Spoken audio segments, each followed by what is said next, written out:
ఇది మహాభారతంలో ఒక ముఖ్య ఘట్టం. మహాభారత యుద్ధం ముగిసిన తరువాత కౌరవుల తల్లి గాంధారి తన 100 మంది కుమారులను యుద్ధంలో కోల్పోయి దుఃఖసాగరంలో మునిగిపోతుంది. గాంధారి యుద్ధ భూమిలోకి వెళ్లి చూసినప్పుడు కొడుకులంతా మరణించి ఉంటారు. అందులో దుశ్శాసనుడు వక్షస్థలం బద్దలయ్యి భయంకరమైన పరిస్థితిలో పడి ఉంటాడు. అప్పుడు కృష్ణుడు గాంధారి ధృతరాష్ట్రులను పరామర్శించడానికి వస్తాడు. అప్పటికే భీష్ముడు, ద్రోణాచార్యుడు, కర్ణుడు, శకుని 100 మంది కౌరవులు మరణించడంతో గాంధారి విపరీతమైన దుఃఖంలో ఉంటుంది. ఆ కోపం ఎవరిపై చూపించాలో తెలియక పుత్ర వ్యామోహంతో కృష్ణుణ్ణి చూసి, అన్నీ నీకు తెలుసు, వీళ్ళంతా మరణిస్తారని నీకు తెలుసు, నువ్వే అనుకుని ఉంటే నా కొడుకులు మరణించేవారు కాదు. దీని అంతటికి కారణం కృష్ణ నువ్వే. నీ అన్నదమ్ములు కూడా ఇలానే కొట్టుకొని యదువంశంలో ఒకరినొకరు చంపుకొని నశించిపోవుగాక, ద్వారక మొత్తం సముద్ర గర్భంలో కలిసిపోవుగాక అని శపిస్తుంది.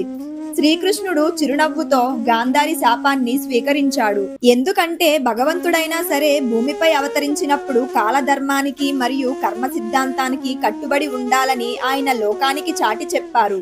గాంధారి చెప్పినట్లుగానే 36 సంవత్సరాల తర్వాత ద్వారకలో యాదవుల మధ్య కలహాలు మొదలయ్యి వారిని వారే చంపుకోవడం ప్రారంభించారు. చివరికి యాదవ వంశం అంతమైపోయింది. ద్వారకా కూడా సముద్రంలో కలిసిపోయింది. వీడియో నచ్చినట్లయితే లైక్ చేసి ఇలాంటి మరిన్ని ఇంట్రెస్టింగ్ వీడియోస్ కోసం మన అమృతధార ఛానల్ ని సబ్స్క్రైబ్ చేసుకోండి.